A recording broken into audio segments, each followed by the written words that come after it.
Hello everyone and welcome back to my kitchen table. I use this setting when I talk about myself and my life in music. Recently I did a video on jobs that guitarists did before they paved a career for themselves in the arts, and I figured I'd tell you guys what I did before I made YouTube my job. I've worked a number of jobs in my 30 years and most of them were tied into music in one way or another. My first job, however, was not. I was 12 or 13 when I started reffing hockey, and to be honest, I didn't really enjoy it all that much. It was cold and younger refs like me got stuck working the early games reffing really young kids. I had to deal with a lot of angry coaches and parents who thought their little rat kids were going to the NHL when, in reality, they were 5 and couldn't even skate. The older kids were more fun, you'd get a good skate and be significantly more engaged in the game. The best thing about that job was I had a bit of spending money. My dad and I would often go to the record store after games and I'd buy an album or two. I also saved up enough money to buy my blonde Telecaster, which is still my #1 baby. My next job was at a music store in Winnipeg called Long and McQuaid. I used to go all the time and ogle the instruments. I thought it would be the coolest thing in the world to work there. However, they probably get a million applications from 16-year-old kids like me with long hair and braces. There was no way they were just gonna hire me.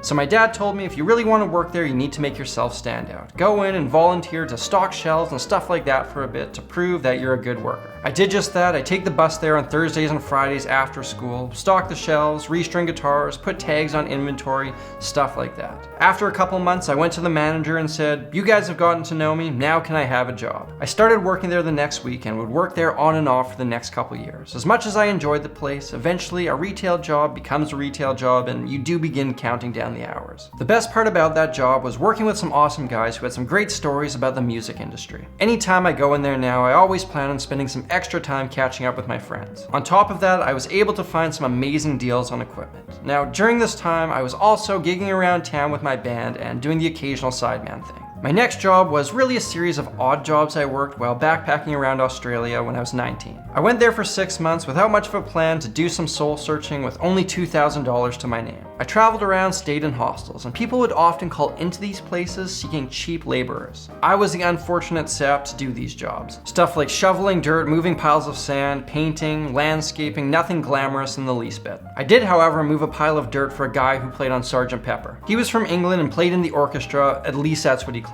It was also in Australia that I worked my worst job ever. I went tomato picking. Let me tell you, it was rough. I only lasted a grand total of 2 days. I'd wake up at 3:30 in the morning and get home at 5 p.m. after busting it in the hot sun. The accommodations were terrible, the money sucked, it was in the middle of nowhere. Quickly I said, forget this. When I got back from Australia, I worked in the music store on and off again and started teaching guitar. I was employed by a music school and had something like 40 students a week. Most of what I was doing was basically babysitting. There's only so much you can do for a student who doesn't care about music at all. There were, however, a handful of really great students who kept me going through that period. I was also playing the occasional gig and was honing my chops for my addition to music school. I moved out to Toronto for school, and for the first couple of years, I didn't work during the school year, although I did play a number of gigs. When I came back to Winnipeg for my summer breaks, I had what I still consider to be my second best job ever, playing guitar at a hospital. The place I played at was a long-term stay center, meaning it's the last place that many people will go to live. It's a home for them and has a much different feel than a typical hospital. My job was to go room to room, hang out and play guitar for the patients. Every now and then I would do little concerts in the common areas, stuff like that. I did this every summer during my studies and made some good friends who I would see regularly.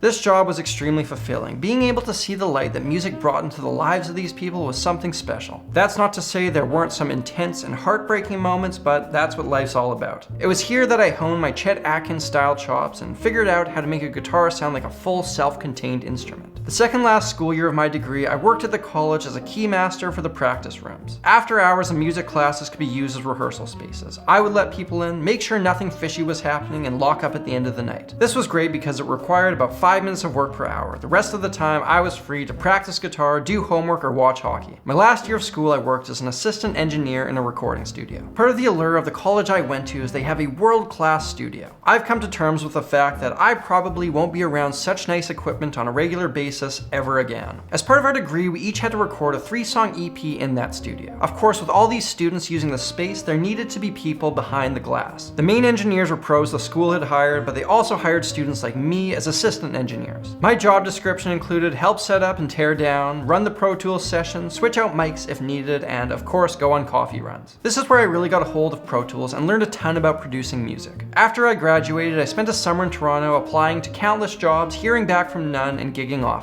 One gig that stands out was a tour I did with a country band up north. The band leader picked me up in an absolute piece of garbage car which was supposed to take us around all of Ontario. It proceeded to break down 10 minutes later. We reattached the exhaust with old guitar strings and went on to have a great tour. When I moved back to Winnipeg, I was in a bit of a funk. I wanted to build something of my own and find my voice in the music industry. During this period, I went back to do some teaching at the old music school. I gigged around town and did a couple touring stints. I also did a one-off thing where I was an extra for some local TV show. The thing that stands out about that was everyone on set called me Aoki. And during this period, I found myself with time to kill, so I started making short little guitar videos for Instagram. One thing led to another, and now I have the best job that I could ask for. And so there are the jobs that I've worked. The unpredictable nature of this industry makes it hard to guess where my future is going to go. I think I've done enough to get my foot in the door of a number of different places if this YouTube thing goes belly up. My goal now is to branch out from YouTube while still building Samurai Guitarist. I've been working on building a live show that I'll hopefully bring to people like you real soon, so stay tuned on that. I guess to wrap this up, I say it often, but I want to thank you all. I'm able to do what I do because people like you watch videos like these. I'm incredibly grateful for that, and I don't take it for granted. So with that, thank you again. I'm Samurai Guitarist, and I will see you again soon.